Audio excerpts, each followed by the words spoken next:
Critically acclaimed autobiographical show Small is currently running at the Alice Griffin Jewel Box Theater, and today we're talking with the playwright and star of it, Robert Montano. Thank you so much for being here. Thank you. Thanks for having me, man. So, Small had its world premiere back in 2022, debuted off of Broadway a year later to, like I said, much critical acclaim. What is it like to bring your show back to New York? Man, I mean, to get a second crack at it with a longer run, which is the whole purpose of doing it this time around.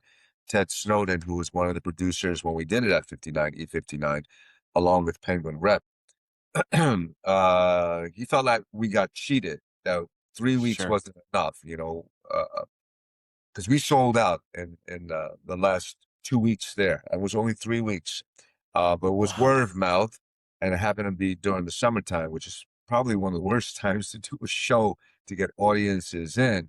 But we sold out, so he felt like we needed a longer run. So uh, I, to come back, it just feels great and triumphant in some ways.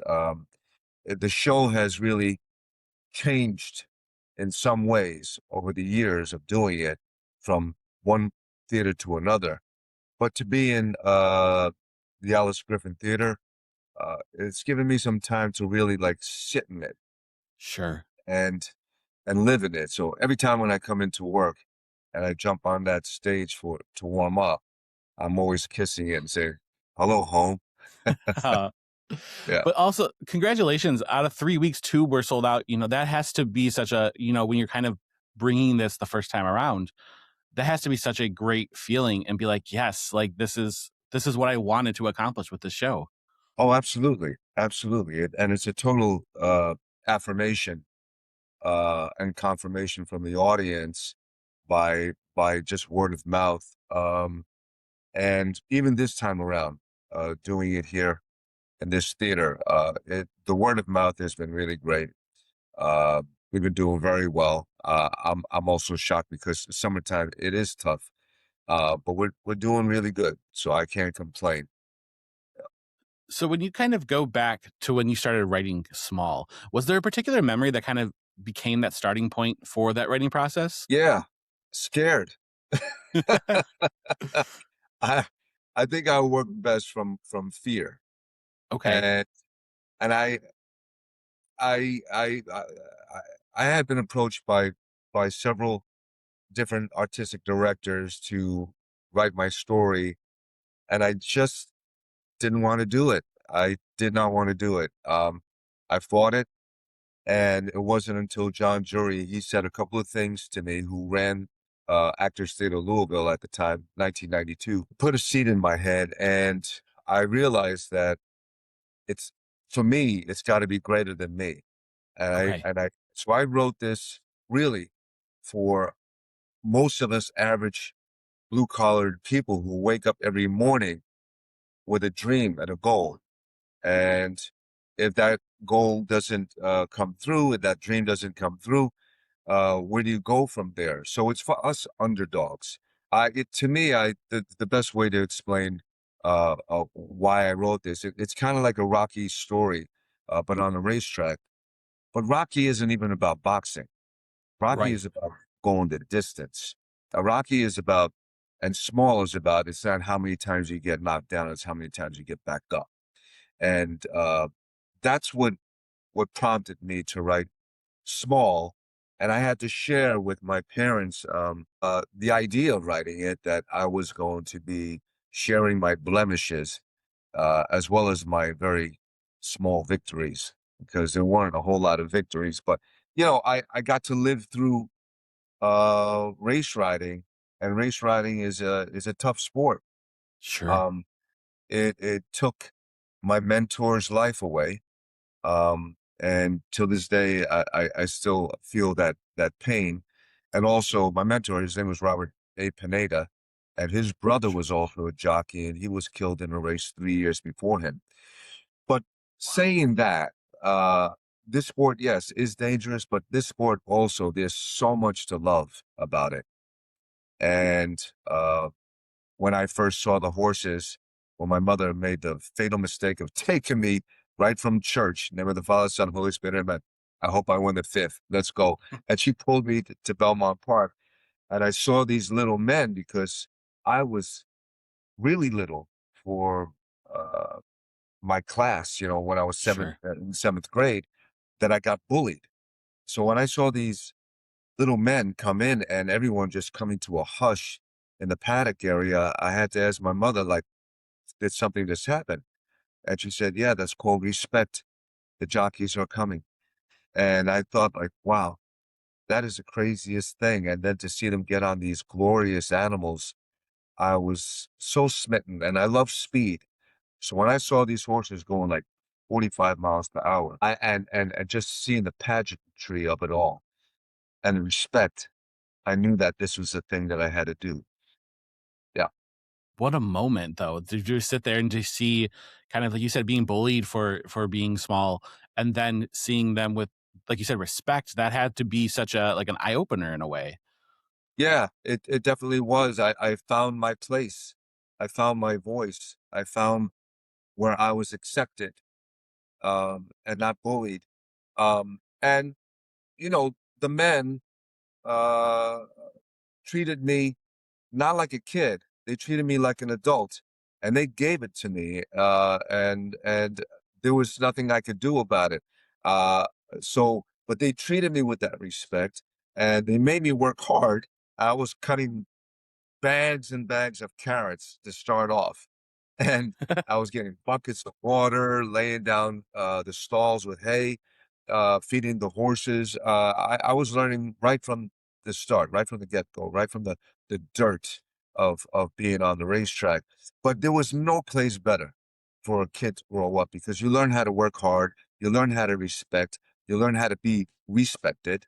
Um, so yeah, I found my place, and I've taken all of those tools into the dance world, and it was in my favor that I was able to do that. It sounds like it's a truly a story of perseverance. And when you look at the, you talk about in the show your journey from aspiring jockey to being a performer. Yeah. Those worlds seem to have a little bit in common when you talk about it in that way, of having to take those lessons and apply them to being a dancer. Oh yeah, especially because I didn't start dancing until I was 20 years old, so I Okay. had a lot of work to do.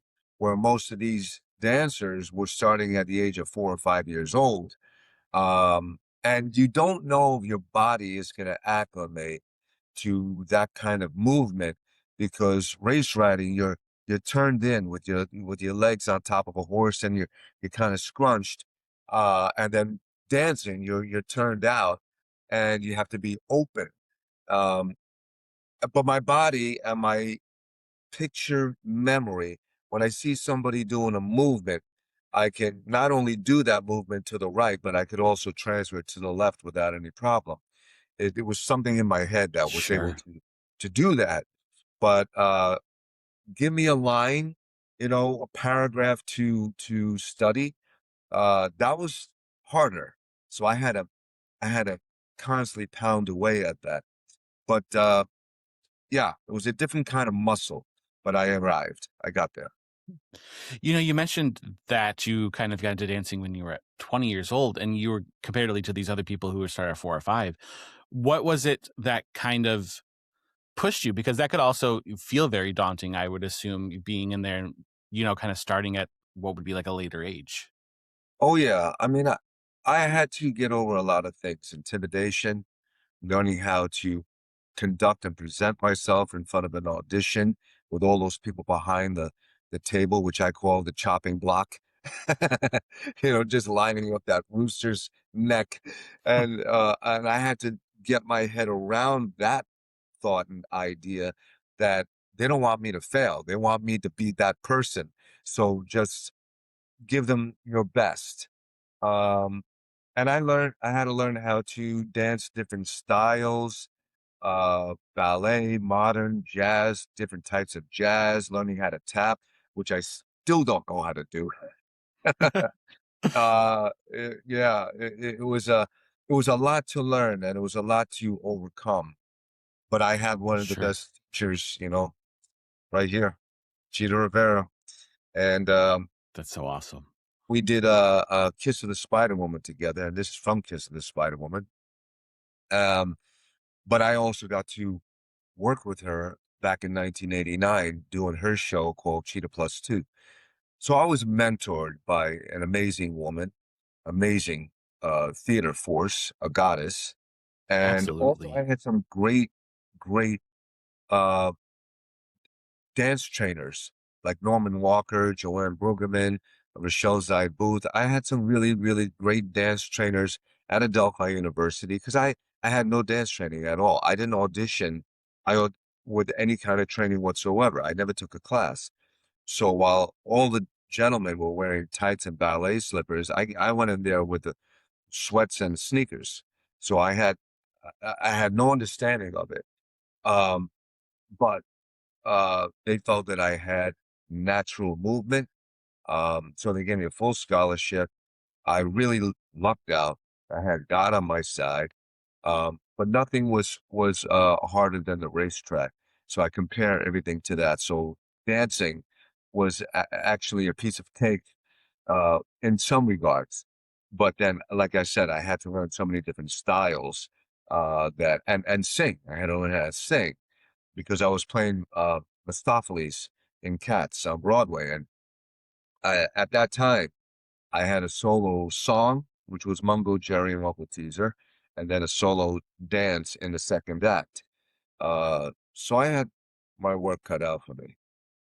So in a way, what you're saying though is that like no matter what kind of happens, the hard part was, what you did on the racetrack. And that's kind of like it's kind of like a motivation in a way of like I've completed that. I can continue to do anything I want.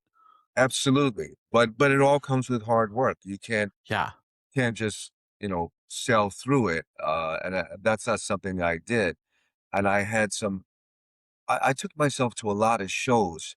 And I was inspired by some great dancers like Hinton Battle, Greg Burge, Gregory Hines, um, Michael Scott Gregory, who I eventually did cats with when I first joined the company. I was I had some really great dance teachers, and they didn't even know it. But I watched them dance, and I learned their different styles, and I was no longer intimidated by it, but I just sucked it up like a sponge. Um, so yeah, it was all informative to me, but I didn't take it in a negative way. I was able to take it in a very positive way and utilize that. And I would watch different videos of different styles of dancers, Michael Kidd, Bob Fosse. It was all different styles. And so when I got to work with Cheetah in her club act called Cheetah Plus Two, and I got to dance with Wayne Salento. He was another one of my heroes.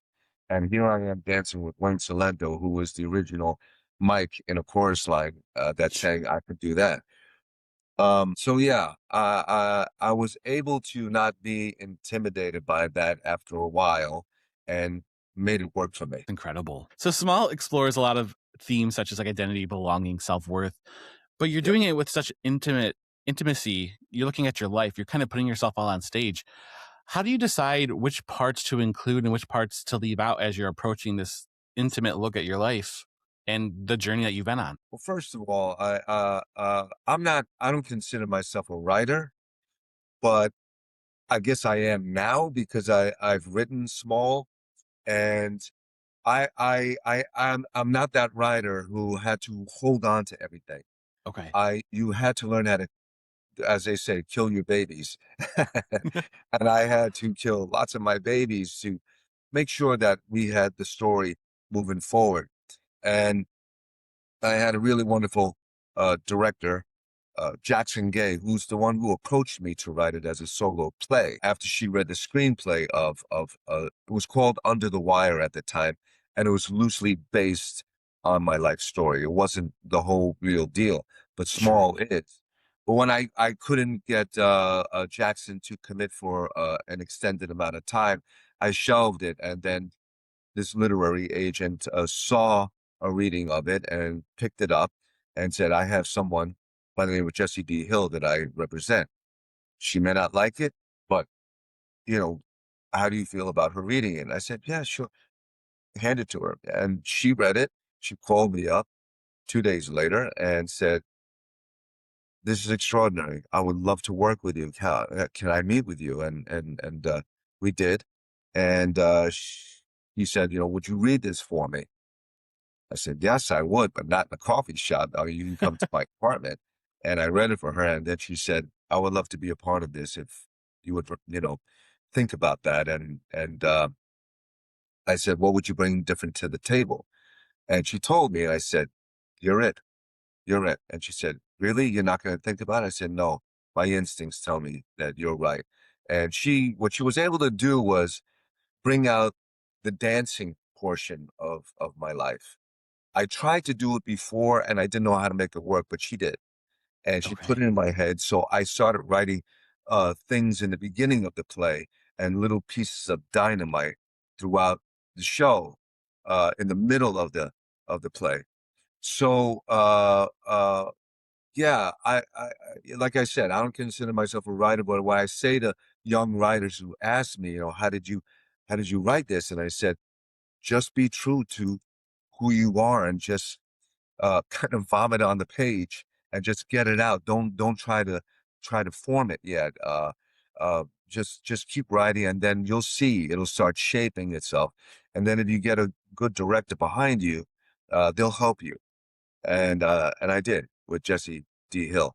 Um, but yeah, if you write uh, from your truth, and that's what I did, it made it a little easier. So, and I knew all of these people on the racetrack, the Busters, the Mickey Preggers, the Robert Pineda, the Jacks.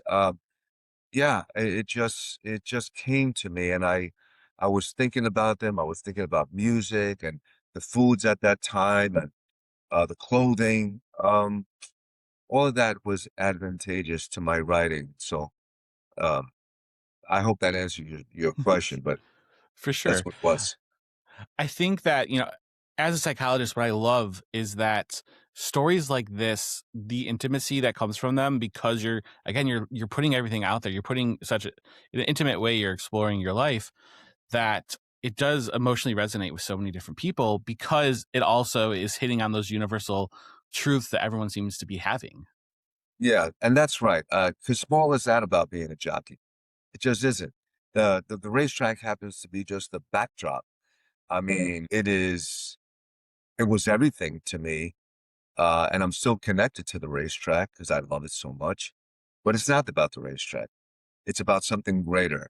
And whether you connect to it by being bullied or having shattered dreams or bulimia, or hopes and dreams, this is that play, and small resonates that way. It's not about uh, anything else other than really reinventing yourself and having second loves, second chances.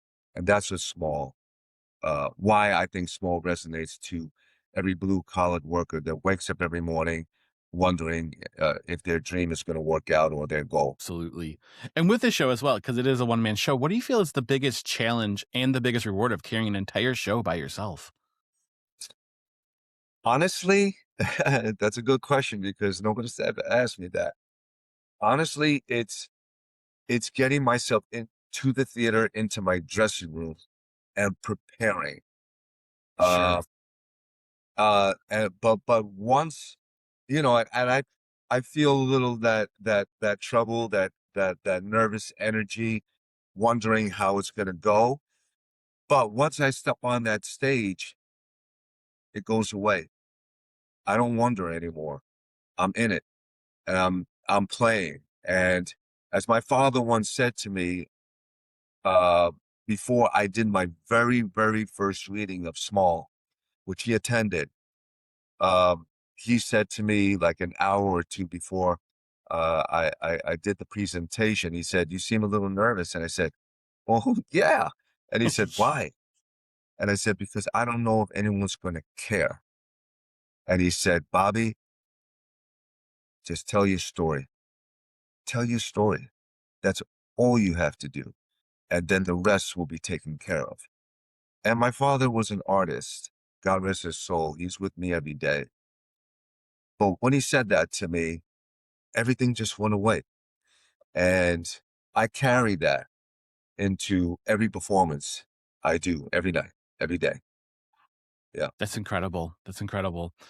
Well, thank you so much for being here, Robert. It's been such a pleasure talking with you. Oh, absolutely. It was great talking to you. Thank you, Brian. So small runs at the Alice Griffin Jewel Box Theater through July 25th. So get your tickets now and we'll see you at the show.